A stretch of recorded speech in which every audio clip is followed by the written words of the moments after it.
Welcome to Season 4 of the Agile Brand with Greg Kihlstrom, where we discuss business agility through customer experience, employee experience, and digital transformation.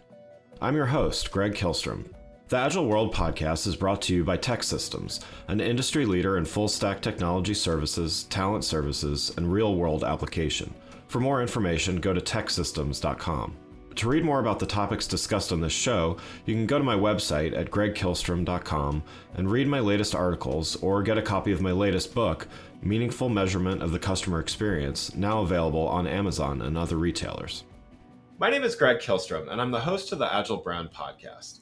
Today we're going to talk about going beyond the theory of agility and towards delivering meaningful customer and business value. To help me discuss this topic, I'd like to welcome Preethi Madhu, CEO of Greyamp Consulting. Preethi, welcome to the show. Thank you, Greg, for having me on the show. It's great being here. Yeah, looking forward to talking about this with you. So why don't you start by giving a little background on yourself as well as what you're doing at Greyamp?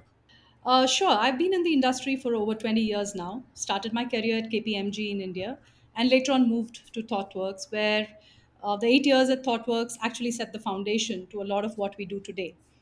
My stint with McKinsey further cemented our approach and how we work with our customers. When I started off with Greyamp, post my stint with McKinsey, which was 6 years ago, I started the journey on a road less traveled, as Robert Frost would put it, right?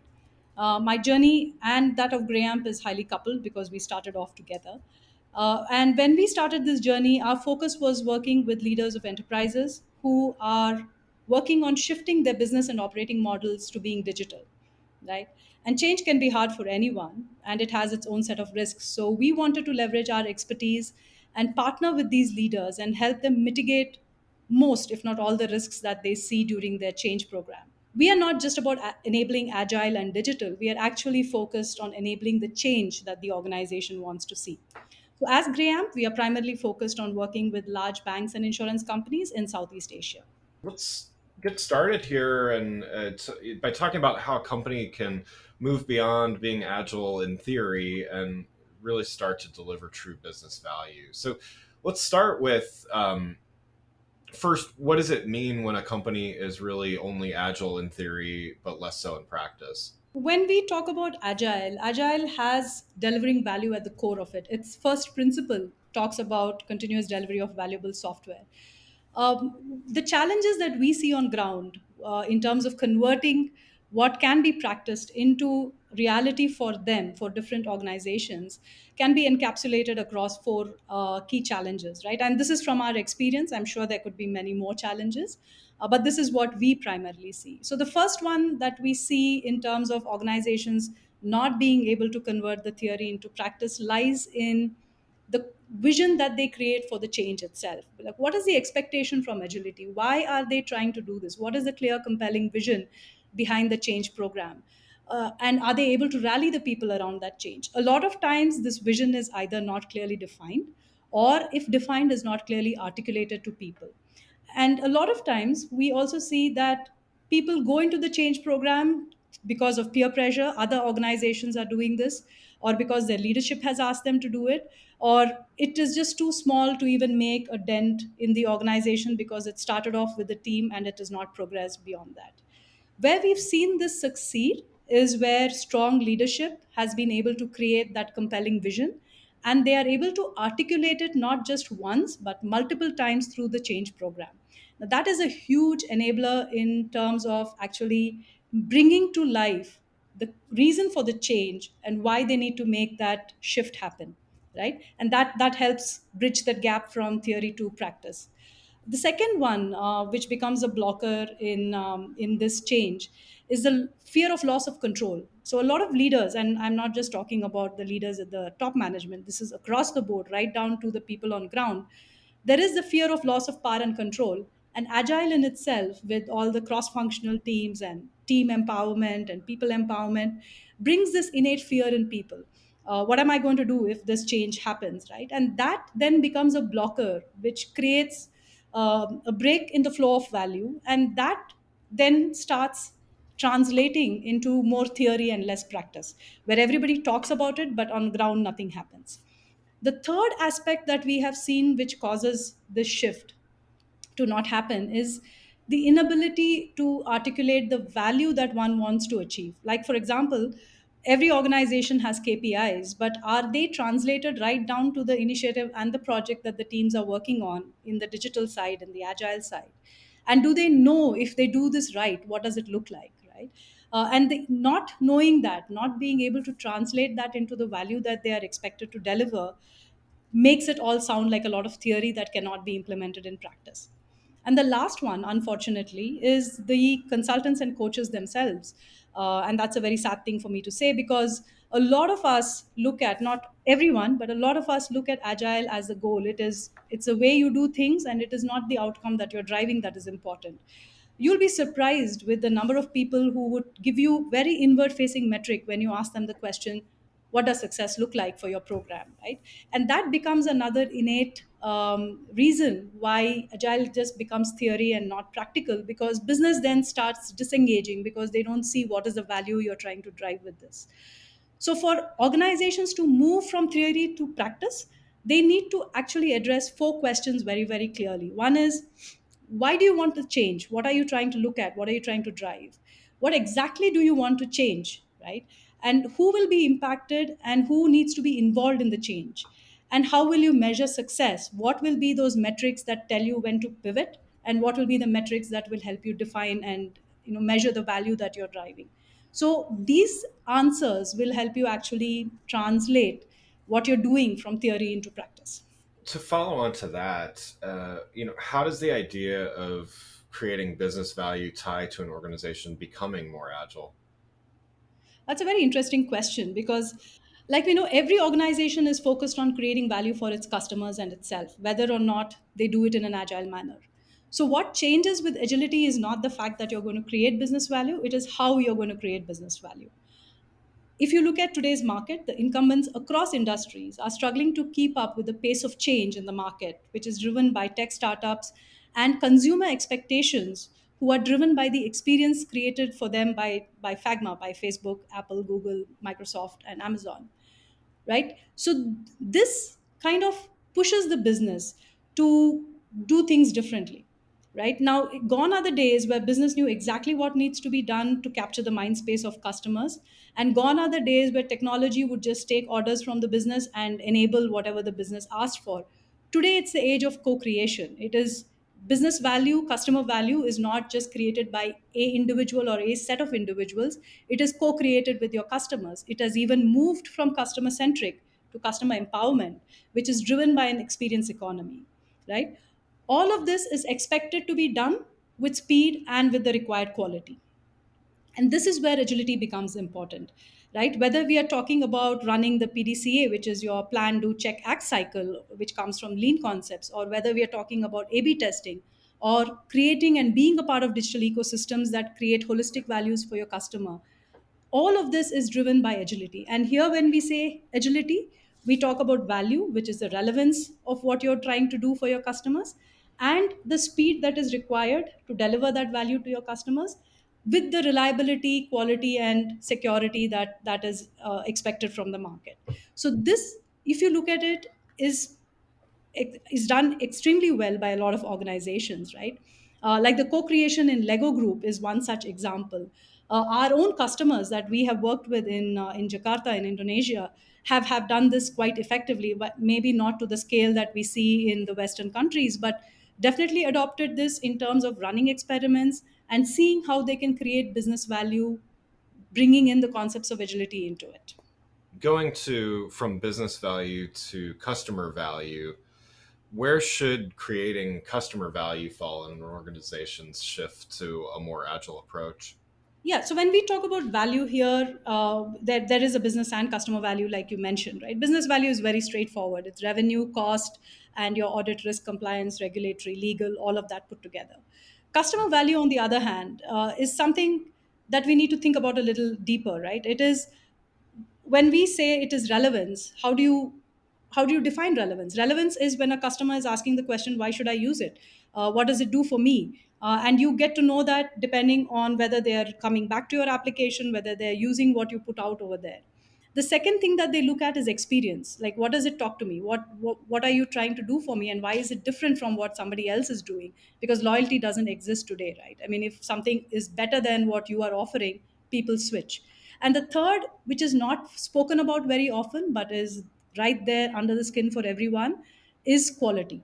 And when we say quality, we're talking about availability, reliability, and security, right? While there could be multiple metrics, like Google has its heart metric to measure this, while the metrics could be different, customer value is at the center of is at the core of agility itself, right?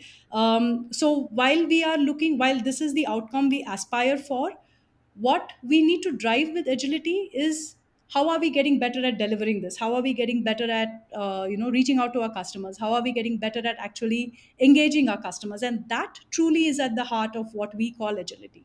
And to your question on where should it start, it should start right from the word go, right? When the overall strategy is set up, and it needs to trickle down from there right down to the developer, the tester on the ground, who is building that software, putting it out there in the market, getting that feedback from the market, monitoring it, responding to it, using that feedback to pivot and change and deliver what the customer needs, right?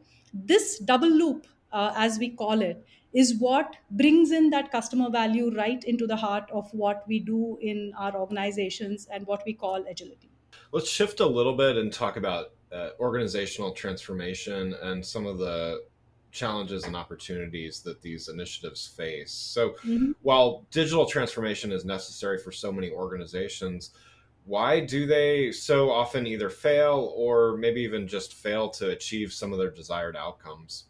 I mean, all of us have read this in multiple reports and in many, many papers that we read, that 70%, roughly 70% of digital transformations fail, right? And Yeah. there could be multiple reasons for that. Some of the ones that we have seen happen is what we call the strategy execution gap, right? What we see is that clients, especially leadership, spends a lot of time in the planning of it, in getting it right on paper, and they want this perfect solution that looks good, and then they hand it over to a group, or hand it over to their one downs, or to somebody who they think is the right person to be running this program, and it is left to go into execution. And post that, that entire focus fizzles off, right? And nobody knows how the execution is actually tying back to the strategy. There are no tools that create that visibility. There is nothing that converges that gap for the leadership, right? So very soon it becomes a fragmented set of projects that are running and not really tying up to your overall strategy. So the gap between the strategy to execution is one of the failures, one of the reasons for the failure that we see. The second one, which is very, very obvious, is the talent gap itself, the digital talent gap. Now, this is a key challenge for everybody in the world right now, right? I mean, everybody is seeing, feeling the pressure of hiring the right people, training the right people, training them with the right skills, retaining them, and everything. The world is moving towards gig, right? And when we talk about this to our customers, a lot of them are not even thinking about it at this point, Right. right? And not future proofing yourself from that perspective, and not investing enough in your talent today, is another reason why transformation fails. And the third one is being plan driven versus outcome driven. And what I mean by that is we forget to apply the concepts of agility on the change program itself, right? There is impatience, there is a need to get things done fast, that you forget that you need to actually do it incrementally. You need to test what is happening, you need to get that feedback, and you need to pivot, and you are going to get a few things wrong, right? That understanding and that ability to respond and that ability to look into it, is what also, which we see is lacking, and that also becomes a reason for failure, right? At a broad sense, these are the three big reasons that we see, which causes people to fail in the program that they're running. But most importantly, people focus on the technology aspect, the process aspect, and they forget to remember that this is actually a change program. It Yeah. needs to include something more than just the process and technology and running initiatives. We need to actually help people shift from what they're doing today to doing something different. Absolutely. Yeah. And you use a term, outcome driven transformation programs. Can you define that a bit more and tell us how this differs from the way many organizations approach transformation? As mentioned earlier, the why of the change program should be the focal point of the organization when it is going through a change, right? Now, if we are, and that is something that the organization needs to keep its eye on all the time. And the why is not about agility itself. The why is your outcome. The why is the relevance that you want to drive to your for your customers. The why is the time to market that you want to beat, right? The why is the effectiveness that you want to create in your processes so that you can bring about the cost savings or anything else that you're looking at. So being able to define that why is your outcome, right? And then agile is just a means to an end. Now, which methodology you use, what practices you use, how you go about doing it, what works, what doesn't work, all of this is driven by what helps us reach that outcome. And that is the most important aspect as far as we are concerned when we talk about the change program. And one of the things that we are very, very mindful of when we run the change program is the fact that the way we run the program needs to be adaptive, needs to be open to early feedback, and needs to have that mechanism of continuous validation, continuous, pivoting, and continuous application of what we have learned, so that we are incrementally improving over a period of time to drive the value that has been identified. So whatever we do, the question that we ask ourselves and we ask our customers is, are we doing enough to help us achieve that outcome that we set for ourselves? Right? So the milestones are driven towards that, the plan is enabled towards that, how we approach the program is enabled towards that. And if we feel, we use a lot of health metrics that help us do the checkpoints on a regular basis to say, are we doing things the right way, and is it helping us move towards the outcome or the value metric? So we define our metrics in those categories, which is health metric and value metric.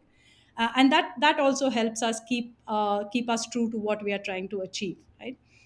The other word that we don't use very often, which you hear most of the times, is ceremonies, right? We don't use the word ceremonies in what we do, because I personally feel that the word ceremonies has a tone of doing things without really understanding them, and of also being very elaborate, because that's where we normally use the word ceremony. We prefer to call them practices, and practice is something that you do every day and you get better at it every single day. It is incremental, it can be evaluated, it can be assessed, and it can be reviewed, all keeping your outcome in mind. So we emphasize over and over again about the outcome. The outcome is captured in OKRs. We ensure we are measuring them on a regular basis, and we ensure that we have interim checkpoints, which is your health metric that tells you that you're moving in the right direction. All of this together creates a program that is tuned towards your outcome and what is the value that we are eventually delivering, and are we getting better at delivering that value. To follow on that, delivering value in this and delivering successful transformations takes a lot of people in an organization, a lot of different roles. What role do leaders have in transformation, and where are some of the areas where they often face challenges in leading through this change? Oh, they play a very crucial role indeed. They set the direction, they reiterate the need, they drive the urgency, right? And they are the biggest champions of the program. And they need to be involved in the change program to show their commitment to that program, right? You are setting a direction, you are asking every single individual in your organization, or a large number of people within your organization to change. And you need to then ensure you're there to articulate why that change is important for you as an individual and for the organization at large, right? And that commitment, every single place where I have seen a leader do that effectively, we have seen a lot of success. And I've had a few leaders who refuse to do that, and change is very, very hard, right? And we realize that they're not really committed to that change as well. So while the leader is involved, I think having a group of leaders running a transformation coalition, which kind of drives the change program from a leadership level, is extremely crucial for the success of the program, right? So high level involvement initially, delegating it very early in the cycle, and then looking for a monthly reporting is one area where it leads to failure. It also leads to that strategy execution gap that we spoke about earlier. Uh, I can talk about one of the leaders we worked with, right, in a bank in Indonesia, and he's a CIO. He was a CIO of the organization, and when we ran the change program for them, he was involved in this change program very very closely. So not only did he come and was he a part of the change group itself, and we met 3 times a week to go through what we are trying to do, he would also have these coffee with the CIO kind of sessions where he met small groups of people from different parts of the organization and the team, and explained to them why the change program was important. And this is over and above the grand kickoff and all of that, right? So Yeah. for nearly a year and a half, he was hands-on involved in the program, including going to program stand-ups and actually seeing what the people have created. And he didn't need to do that, but that's really what he did, and that was a big influence in the success of the program. The second challenge that leaders see is the trying to balance between BAU and future proofing, and figuring out where do they need to run the change program and what do they need to focus on. The fire of today always takes higher precedence over what is expected to get done for tomorrow, right? And not being able to do that prioritization and getting caught up with BAU becomes another challenge for leaders. Digital talent gap we spoke about already. Not having the right leadership team with you to actually work with you, to think through these issues, to think through these challenges, and be a little more risk friendly or risk taking in that sense is also another challenge that leaders face. Aligning his or her one downs towards a common goal, ensuring that he or she is playing the role of a coach mentor to his or her team, to drive them towards a change program, and the inability to do this is another challenge, right? Yeah. Being able to define and measure the ROI, and having his or her team own up to that, is another aspect where leaders face a challenge. They either do that effectively or they don't, right? And then the most important part is the leader and his or her team enabled with the right tools so that they can actually drive this and build the transparency and visibility required. That's another area of challenge, right? And then the most important part for every leadership group is having the right partner who they can actually brainstorm with, they can discuss, and they can rely on and trust to help them run that change program. Getting in that external perspective is always important, but getting in the right external perspective is more important. What can employees and other team members do, and what's the role that they play, as opposed to leadership? I think individuals are at the core of the change, right? And there's a lot of change for individuals. Ultimately, everything that we drive, everything that we do impacts individuals on the ground. It changes the way they work, it changes the way they interact, the way they learn, and they grow, right? So this requires a lot of hand holding through the forming and storming stages that the individual and the teams go through, right? So that is why the commitment from the leadership, that was your previous question, becomes even more important. Every individual needs to understand to a large extent, why is this important to the organization, why can we not continue doing what we have been doing for all these years, right? What's in it for me, what do I gain from the change, how will this impact me, what am I going to lose because of this change, what is expected from me, how will I be measured, what support will be provided if I need to actually do something new, and what does it mean to the other things that I'm doing today. So all of these questions are what are running through an individual's head, and if we are not able to answer and deal with these questions effectively, the program is not going to succeed, because you have a lot of passive aggression coming from the ground, right? Individuals are the key to the success of the program, and they will really impact the way your program gets run, and influencing them in the right way and driving them towards the ways of working and helping them change the ways of working becomes very very key to the success of any program, right? And hence we believe that this is the most imperative part of a change program, dealing with individuals, figuring out what is the right mechanism to influence them, supporting them with the required competencies, the required tools, and everything, and the required support, right? The moral and the emotional support, because change is about emotions, right? We should not forget the change curve. There is that denial, resistance, exploration, and commitment. It is all about emotions, and being able to deal with that and being there for them becomes very, very crucial, Yeah, right? absolutely. And some people go through this change very quickly, and they then become your champions, right? And they are then also helping you drive and amplify this change within the organizations. Yeah, definitely agree. No, this has been great. Well, one last question before we wrap up.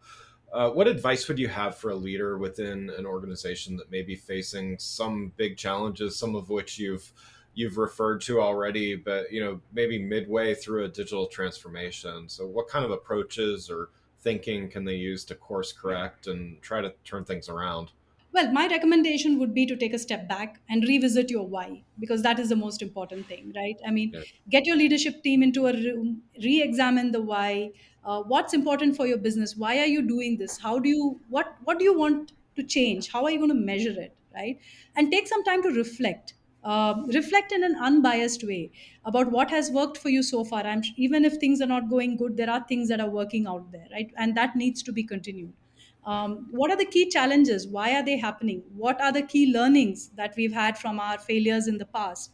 And what are we going to change as a group? Now, one thing that I would tell anybody who's trying this out is ensure you have an unbiased facilitator who can facilitate this workshop for you, and you are able to create a safe environment where everybody can talk and there is an open discussion, right? Because without that, all of this would not yield the result that you're expecting. And once this is done, ensure that you have an idea about what is the next small thing that you're going to run it incrementally, see what is working, what is not working, and quickly keep pivoting over it, rather than running really long big programs that you never see the end yeah. of, right? And decide on what are the few indicators that are going to tell you that things are working or not working, and be ready to quickly change on those. That's great. That's great advice. Well, Preethi, thank you so much for joining the show. For those listening, what's the best way for them to keep up with what you and Greyamp are doing? You can reach out to us on our website, or link up to me directly on LinkedIn, or even to our Graham site on LinkedIn. Wonderful. Well, again, I'd like to thank Preethi Madhu, CEO of Greyamp Consulting, for joining the show. Thanks for listening to the Agile Brand with Greg Kilstrom. Talk with you next week. Thanks again for listening to the Agile Brand with Greg Kilstrom podcast, brought to you by Tech Systems. If you enjoyed the show, please take a minute to subscribe on your podcast channel of choice and leave us a rating so that others can find the show more easily. You can access more episodes of the show at www.theagilebrand.show. To get a copy of my latest book, Meaningful Measurement of the Customer Experience, visit my website at gregkilstrom.com. Until next week, stay agile.